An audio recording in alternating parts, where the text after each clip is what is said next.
Welcome to Between Product and Partnerships, a podcast focused on bringing together product, partnership, and engineering leaders to discuss how to build, support, and scale SaaS ecosystems. Presented by the SaaS Ecosystem Alliance and sponsored by Pandium, an integration platform and marketplace for ecosystems. I'm Kelly Serban, the co-founder of the SaaS Ecosystem Alliance and the director of marketing at Pandium. Welcome to the Between Product and Partnerships podcast. Today, we have a partnerships leader with a decade of experience running tech partnerships at large ecosystems, currently at Yellow.ai and previously at Freshworks. Welcome, Krishanth. To kick us off, can you tell us a little bit about your experience in partnerships? Thank you, Kelly. Thank you for having me here. Of course, so I've spent 3 years at Freshworks. The first year was more of adding total number of apps and integrations in our marketplace. We added close to 600 apps in the first year when I joined Freshworks, talking to a whole lot of SaaS companies, trying to convince them to build an integration, talking to SI companies, trying to figure out what use cases can be built into paid apps. That is what we were predominantly doing, in my first year. Second year, the focus was primarily on, adding revenues to the partner engine, right? Working with a set of partners predominantly on co-sell. Join GTM, of course, we had a marketing engine that started to work on its own. The idea was to work with partners where we can kind of exchange leads, work together on certain opportunities, and then, add revenues to the company. Third year, I kind of took over the entire team, and I kind of merged both teams together because I don't want people to just add partners on one end and promise them so much, and then the second team kind of figures out that a few of them are long tail and it's difficult to work. So kind of third year was more of a cleanup activity where we were trying to look at how we can add value to long tail partners as well, and then worked on partner tiering. Of course, we had it at the beginning itself, but kind of started to focus more on how we can spend our energies, our team's bandwidth across different tiers of partners. And of course, we took OKRs around churn, app adoption strategies, and then promotions, etc., apart from just adding pipeline leads, etc. So that was my role at Freshworks. At Yellow, I kind of handle channel partnerships. The primary idea is to work with partners to add pipeline, and of course, I do work with few SaaS partners as well. Awesome. Yeah, I mean, I think that's some great experience for our audience, and I think one other thing that organizations really struggle with is the prioritization of both partners and integrations. So, it sounds like you guys went through that process where you had a bunch of partners and then you sort of selected some of the software partners to have a deeper relationship with. And, I'd love to get your thoughts and advice on how organizations should kind of frame that decision. There's obviously a lot of variables, but how should they think about which partners are we going to choose to invest more in? Got it. So the first thing is who are asking these integrations, right? It is going to be your customers. So one of the first variables that I look at is the number of integration requests that comes from customers, right? The second key thing is who are we building these integrations with? If it is going to be big giants, then it's primarily going to be you, right? So you kind of make sure that the solutions also solve for a product gap for you, right? So that will be the second key aspect. What type of partner are you going to partner with, and what kind of product gap is it going to solve for, right? That's going to be your second important variable. Fourth, of course, this is more from an engineering side. What kind of use case are you trying to solve here, right? Again, do you have open APIs, or is it going to be a native integration? Think about data flow, right? It could be one way, two way. If so, at what frequency are you going to update information, pull up push information? Is it going to be live, 15 minutes, daily, weekly? From an engineering perspective, these are a few of the variables that we look at before kind of freezing on what kind of integrations to work on and what kind of partners to work on. Of course, you can look at it from a GTM perspective, but again, at the end of the day, you'll have to kind of end it with the engineering team because they're the ones who are going to build it out. And of course, it has to make sense as a solution together. Yeah, I think that's a great point. And I've heard some people say, well, engineers' time are often the most expensive time to spend for an organization. So they were sort of arguing, bring this more to the front of the process where you're not pushing something forward and then you find out it's going to take like 100 hours to get even part of the integration going.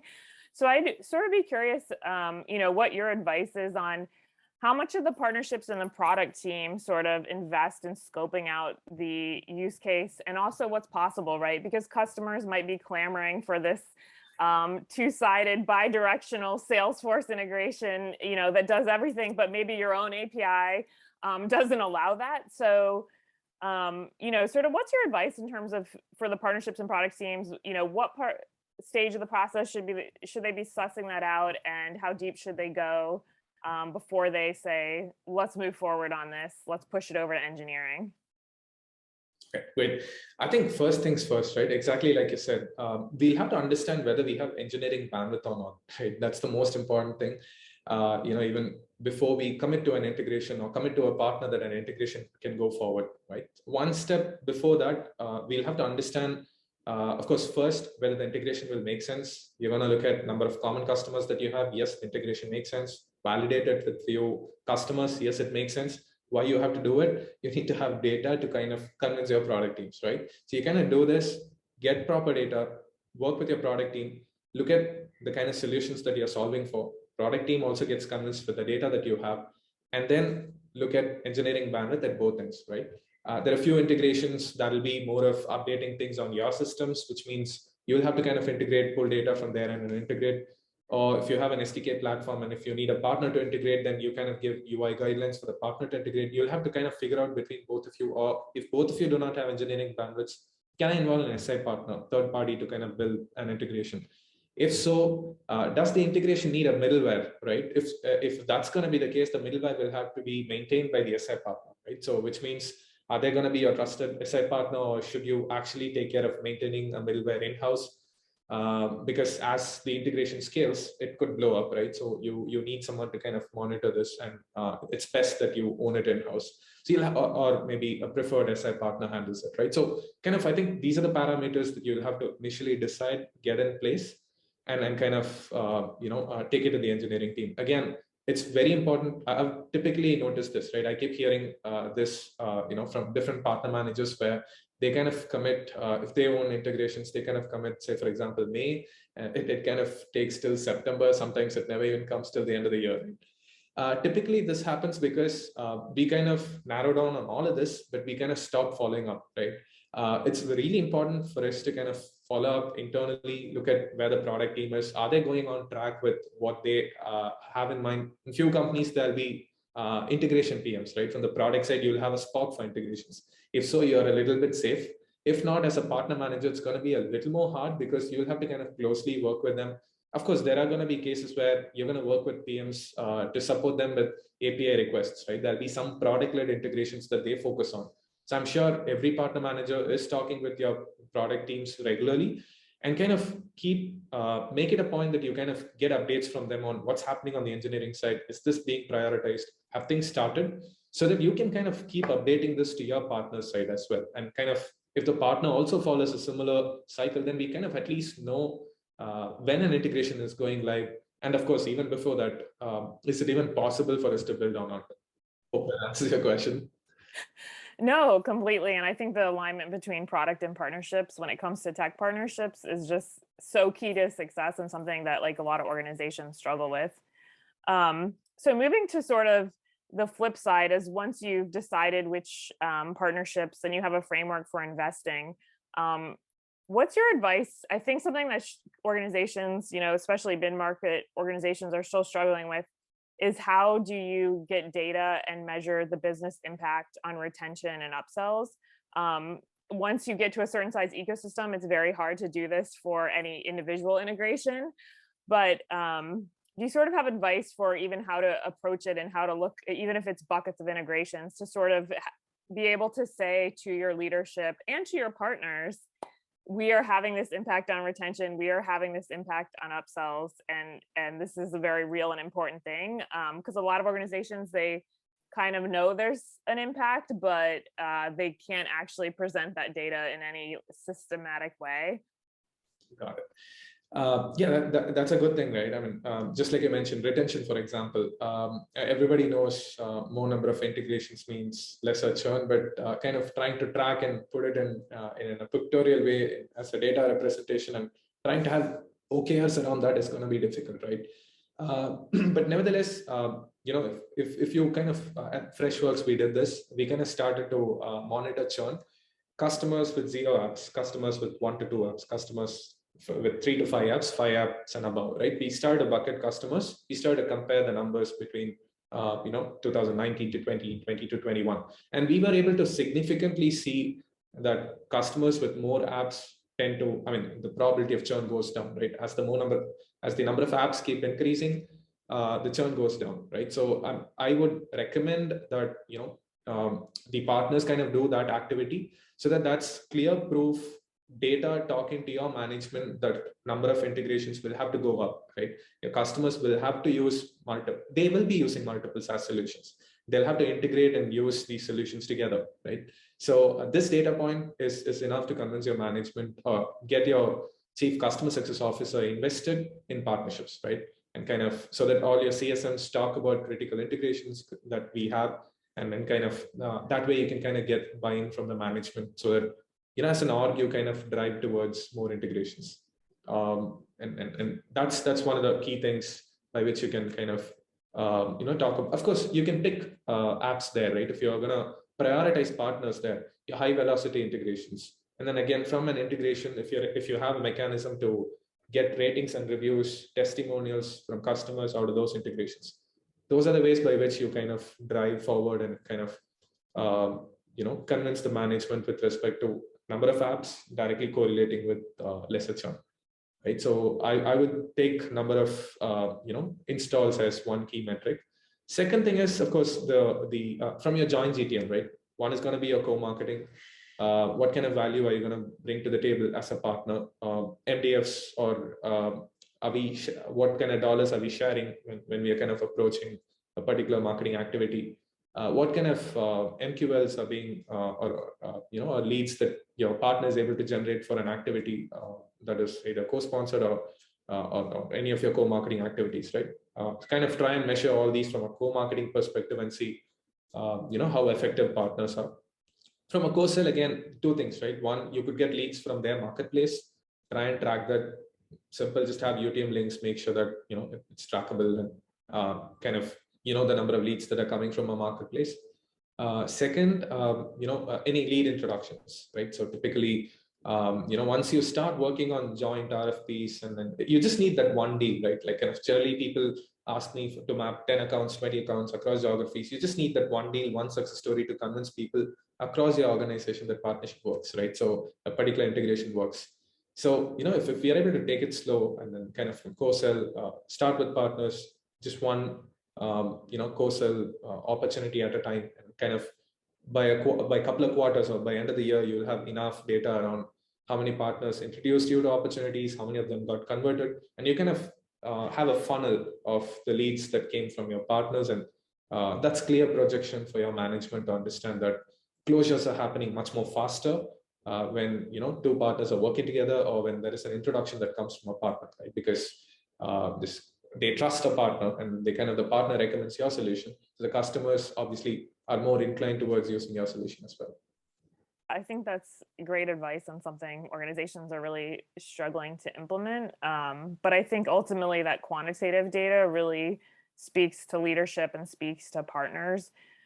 Do you think there's qualitative data that can supplement sort of that quantitative data, whether it's somehow convincing like the customer support NPS surveys to include something about integrations, or using like conversational intelligence in sales to see how much people are mentioning integrations and how important it is?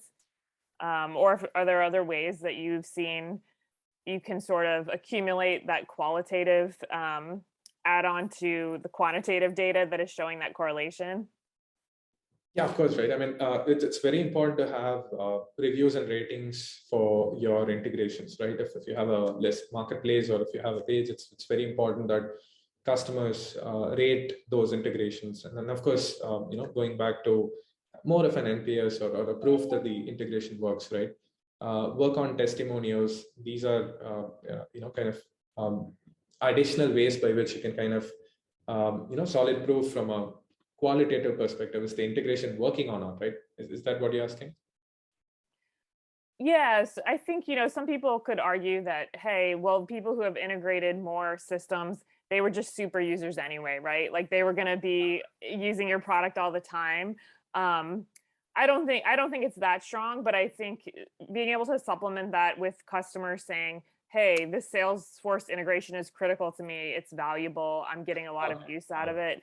I think if you can show people are using the integration, that's kind of already backing up your point. But I think that even since it is a correlation rather than proving out causation, it's nice to supplement that with a testimonial. And I think your point about reviews, having that in your marketplace, for example, you can pull that out quite easily and say, hey, here's what our customers are saying.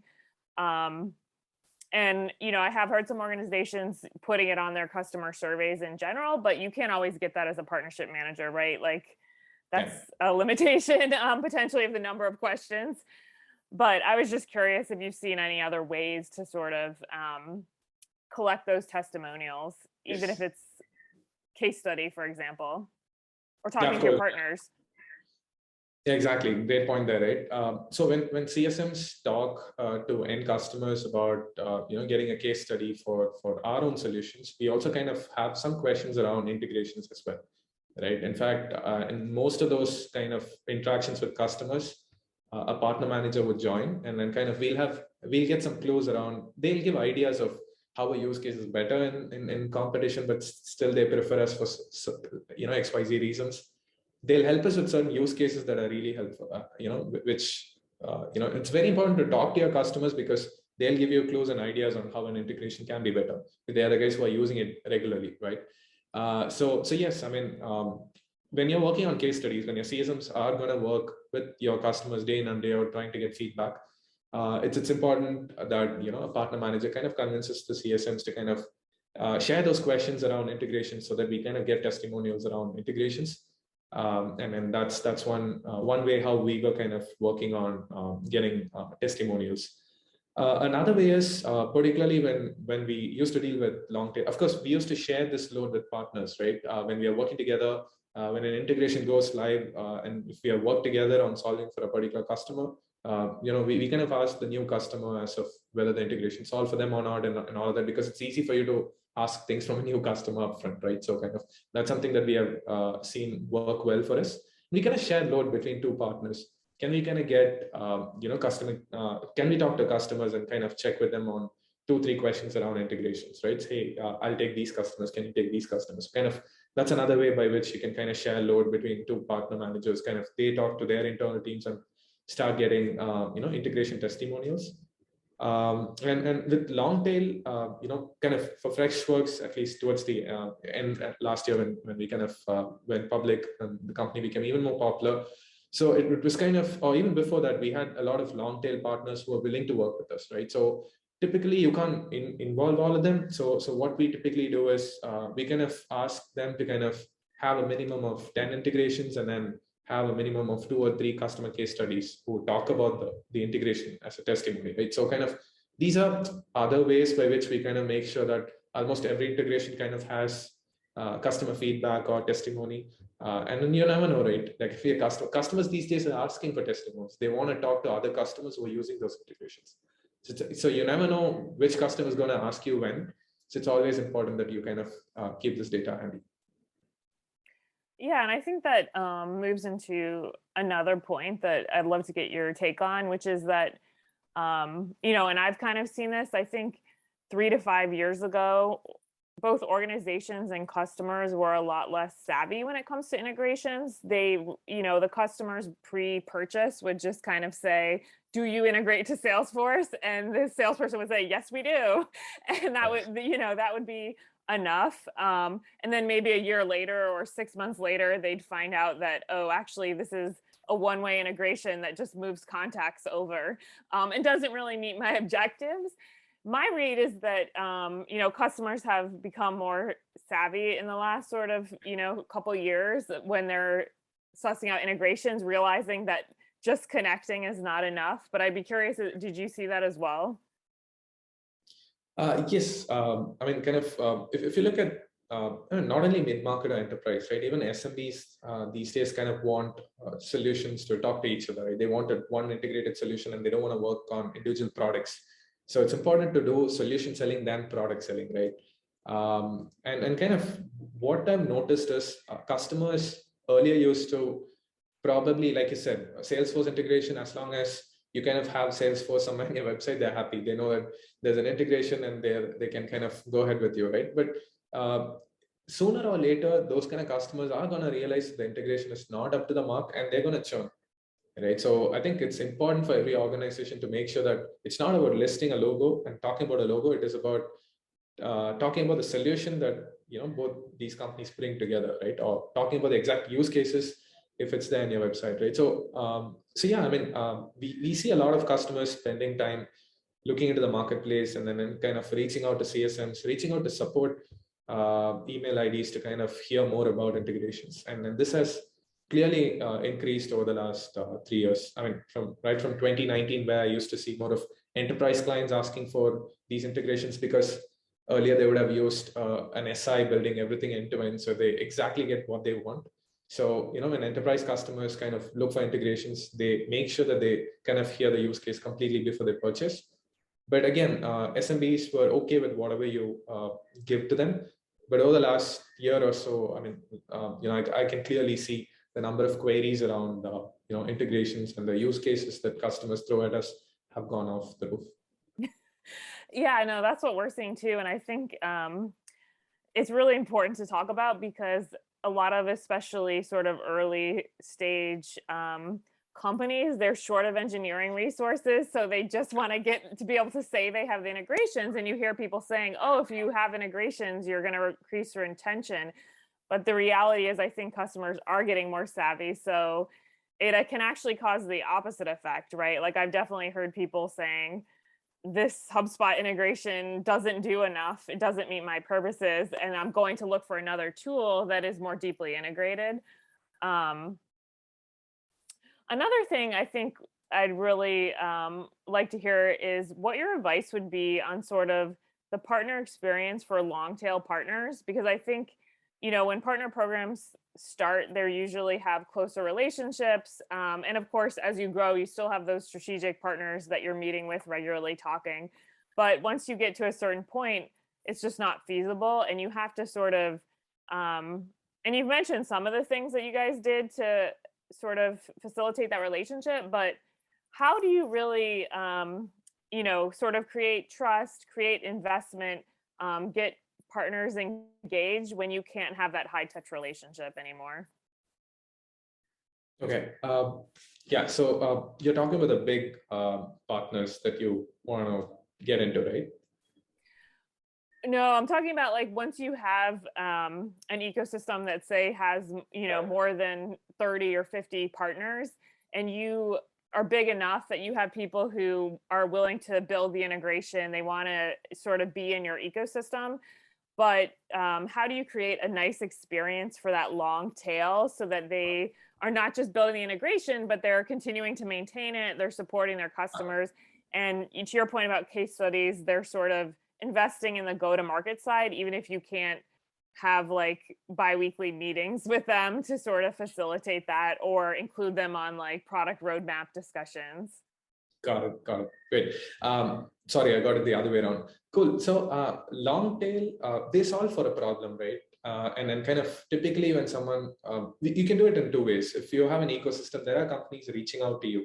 And in few companies, you have people reaching out to other companies. So if it's the latter, you can definitely correct this because, folks are going to reach out to the right set of audience and they're not going to think about a use case without validating and pushing partners to build integrations, right? So that could be an initial strategy to get the numbers. We did it that way, or rather, I made a mistake. I would admit that in 2019 when we started, we just looked at the numbers. We were looking at use cases. If it made sense for us, we just continued. And then we didn't, for every integration, we didn't go with a data to back us up, right? So if you're looking at having a team which is going to reach out to partners to build those integrations, then it's really important that they kind of narrow down on those use cases, right?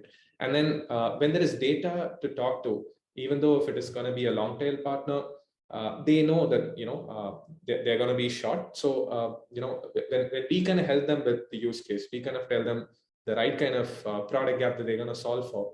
There is trust initially, right? So that's the first thing. Second, the other way around, when partners reach out, or even in both ways, right? In both cases, it is important for us to clearly tell the partner what they're going to expect out of listing the integration or being part of our ecosystem, right?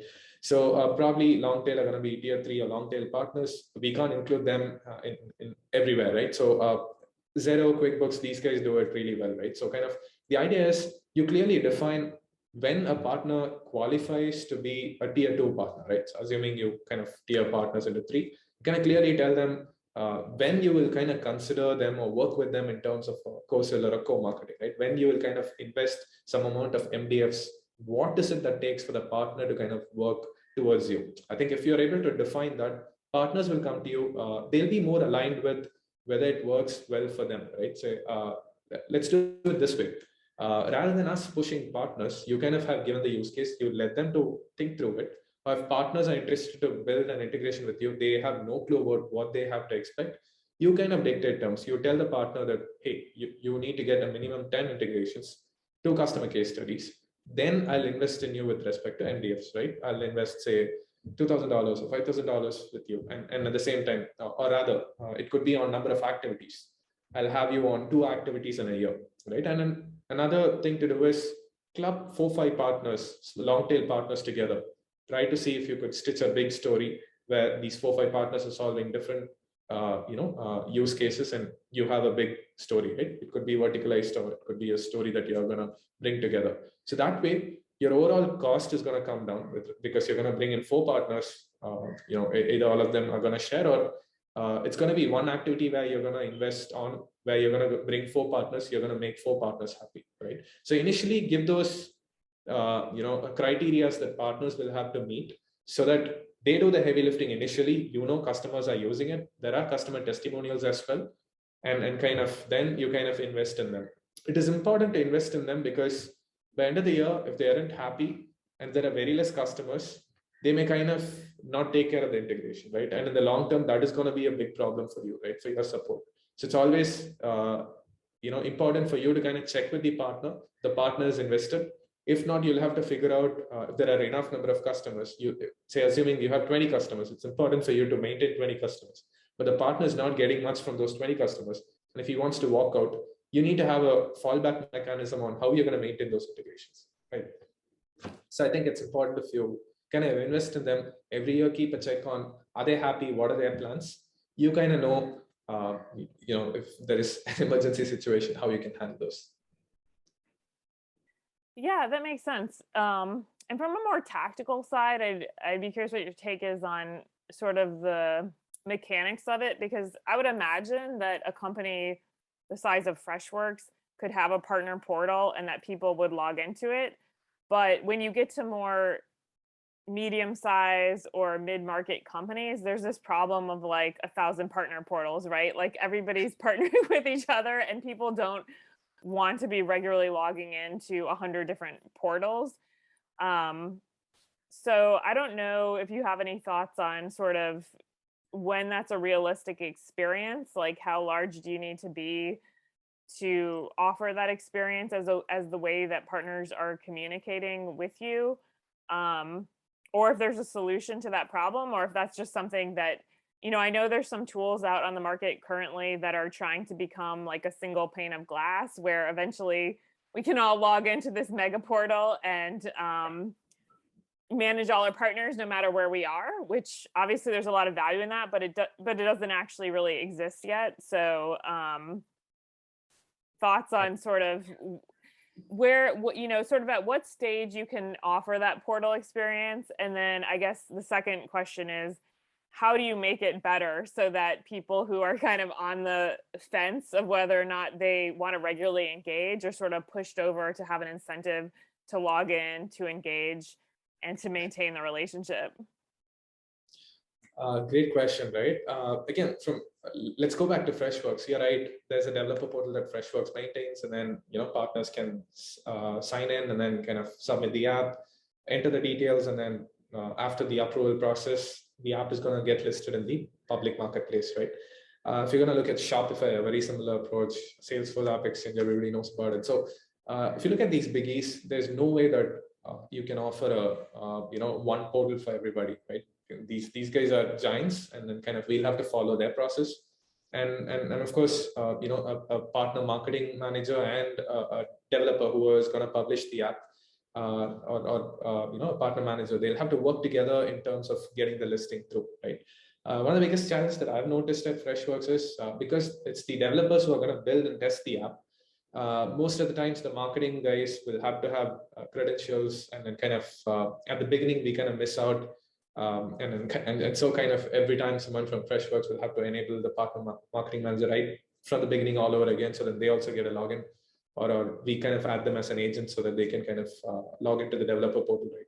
For Freshworks, it makes sense, multi-product. So, this is something that they're going to maintain, but for a mid-sized company, this entire portal management in itself is a challenge. That's why I guess Pandium kind of solutions come in handy, right? At the end of the day, you'll have to showcase your integrations, and managing a developer portal, managing app submission. This is huge work, right? I mean, your in-house IT team, it just doesn't make sense for you to have an IT team to manage this, because except for the partner manager, partner marketing team, nobody's gonna be seriously invested in this portal, right? And then it's really important that someone like Pandium or some of those kind of solutions that kind of takes over managing partner listing, right? But coming to your point, I think the ideal world is, everybody kind of, it's like Facebook, right? Everybody is in one platform, and you can kind of do whatever you want, and portal, everything is synchronized, looks same. It'll be difficult because for two reasons, right? One, the big companies are going to have their own ways of doing it.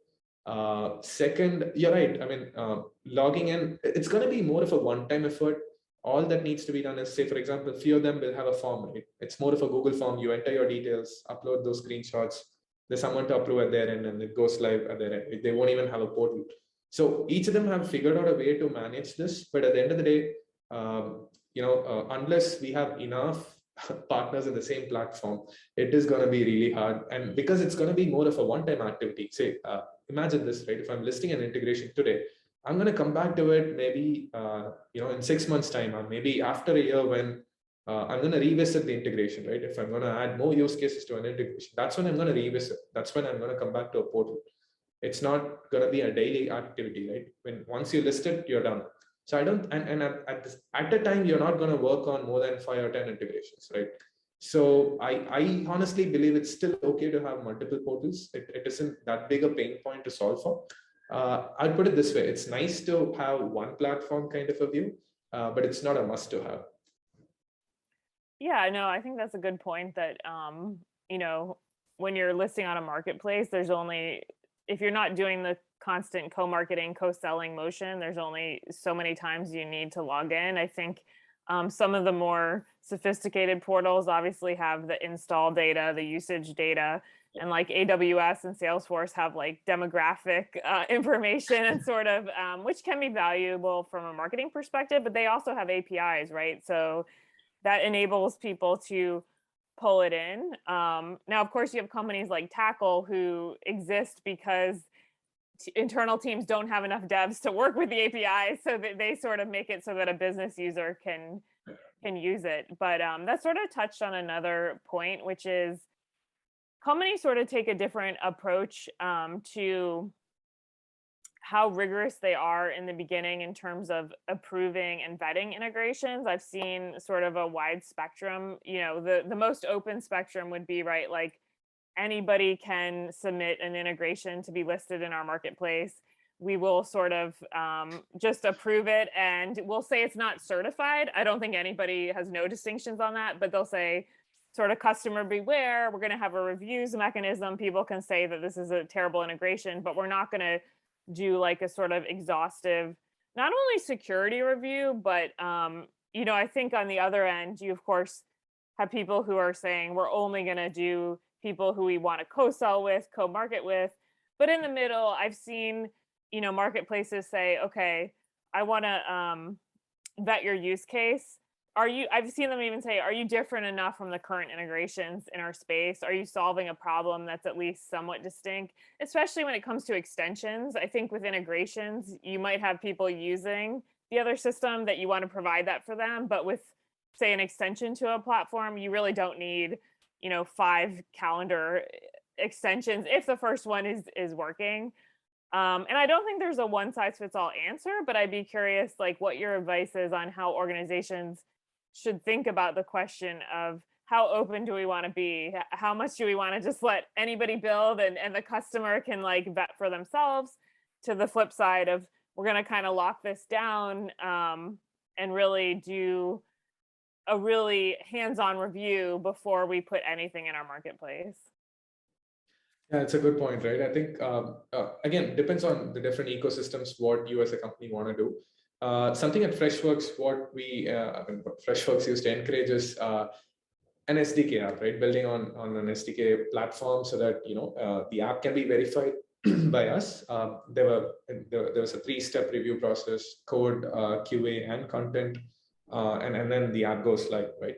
And then there were external apps where if you want to just pull APIs and update information in your system, then you're free to. There are open API documentations. You can again list those integrations in our marketplace, but those are not tested. So the marketplace comes with verified by Freshworks kind of a logo, right? Atlassian does that too. Across security and all, they have like 6 to 7 parameters, and they kind of have a checkbox or a warning symbol if something is not provided by a partner who has listed the particular integration, right? So it's left to the customer's risk. So the customer is well informed. There's something that is verified by Freshworks or Atlassians of the world, then definitely customers are going to go for those apps. If it is just being listed, then they can clearly see in the marketplace, right? So it's up to the customers to. So Atlassian, I believe, had left it to the customers to kind of deal with it. Freshworks have taken this very similar approach where verified by Freshworks, yes, we do verify. We can kind of take care of support as well, L1 support as well.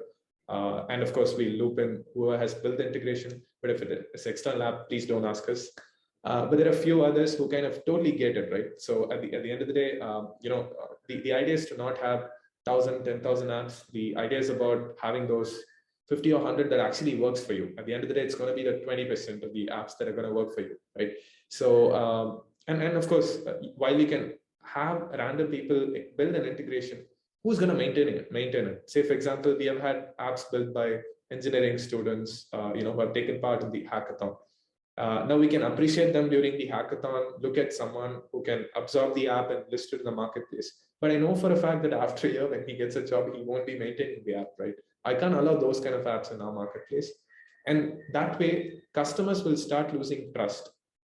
When that happens, your whole marketplace idea goes for a toss. The idea of marketplace is, of course, list and show the integrations that are there. But at the same time, customers are going to check the use case, whether it works or not, and then go for it.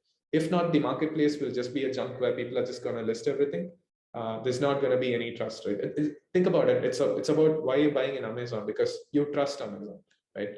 Even though there are a lot of apps or other products, you don't go to any other random website and buy it because of the trust. So I believe if we don't do it, if we don't kind of have certain criteria by which you're going to tell a customer that these are going to be the important apps, or these are apps that we certify, or maybe you have a hard process where you kind of certify, verify everything, have a dedicated team for that.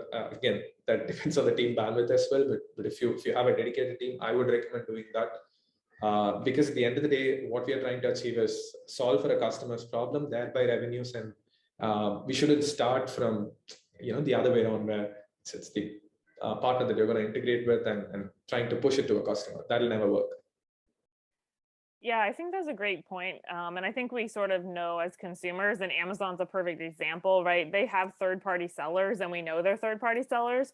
But if we have a horrible experience, if the product's completely junk, we still blame Amazon too, right? Like we are like, Amazon, why did you give me this horrible experience? And I think the same can be said for tech platforms.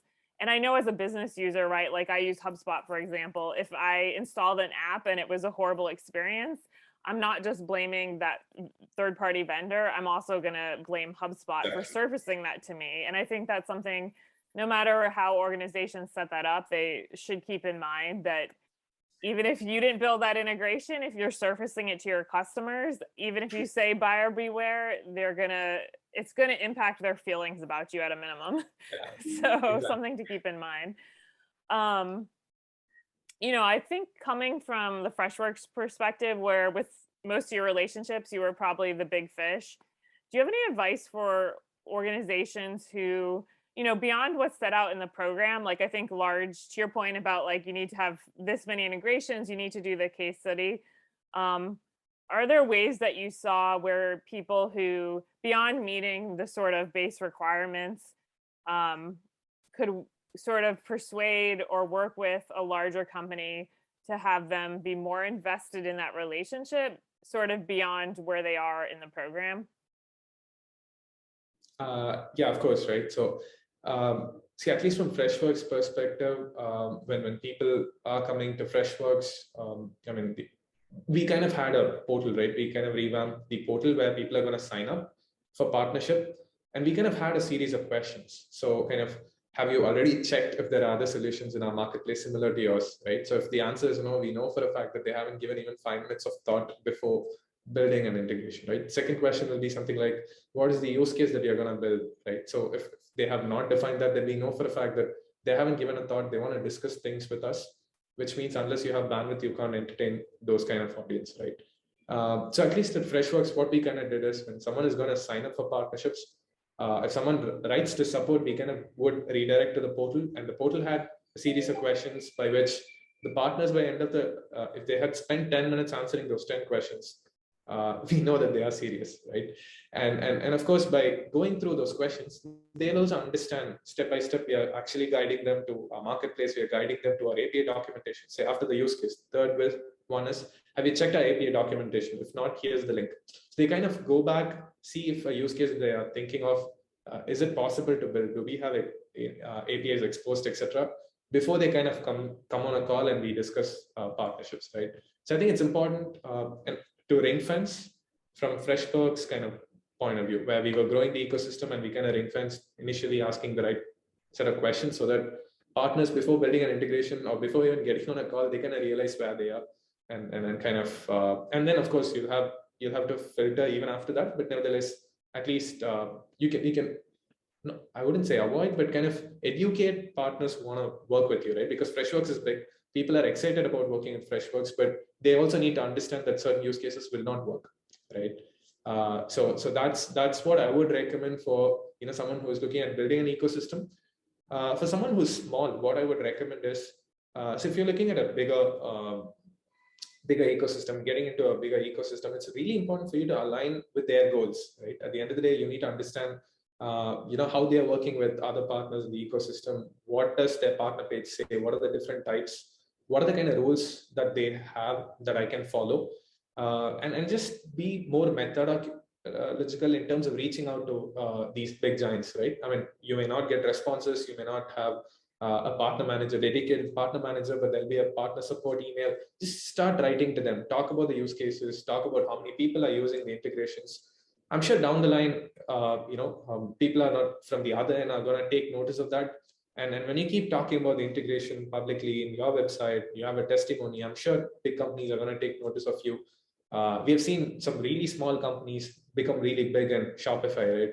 The proof is just customers at the end of the day. So I would recommend that if you're small, if you're trying to grow into a bigger ecosystem, start looking at what is important for them and then work backwards so that you can kind of nail it down than trying to directly start from trying to talk to someone there and then moving forward, which is really hard and it's never going to happen in most ecosystems. Yeah, excellent. I think that's something to remember, that ultimately you have to have somewhat of a relationship driven mentality and just reaching out, making yourself as visible as possible, and sort of being comfortable, to your point, with some people aren't going to respond. It's going to take time, but we're all humans at the end of the day on both sides of the relationship. So making the effort can go a long way, because I think a lot of small companies just don't. They sort of look at it as a monolithic, and it's sort of a black box. So if you sort of make the effort to reach out. So we're coming up to time. Did you have any sort of final advice you want to share to sort of tech partnership leaders who are scaling their program in terms of advice? Yeah, so kind of based on my experience and having spoken to a few other partner managers that I used to work with, one common question is, what kind of targets can we take for the teams, right? So, it really depends on what stage you're in, and I would not recommend a tech partner ecosystem to jump in and take revenue targets. If so, you're going to dilute it, right? Think about it. There are SDRs, there are AEs, all of them are doing revenues. The company need not have a partner team again to focus on revenues, right? There are enough people focusing on revenues. It's about what kind of value add you can bring to the customer, right? So think from that perspective and start having, OKRs around that, than jumping into revenues because, of course, revenues is the quickest thing that you can show and kind of come to limelight. But at the end of the day, tech partnerships should be more of providing the backbone for that and then not front end and just focus on revenues. You can have a marketplace, you can do it indirectly, but not just focus on co-sell. What kind of introductions can you give? What can I give, etc. Because that's not a sustainable model in the long term. Awesome, 100%. Thank you so much for joining us today and sharing all this great advice. Yeah, thank you so much, Kelly. Thank you for having me. Take care. Thanks for tuning in. If you enjoyed the content, subscribe to our channel and give us a thumbs up. If you're someone who is working on building and scaling SaaS product partnerships, we invite you to apply to be a member of our community at saasecosystemalliance.com.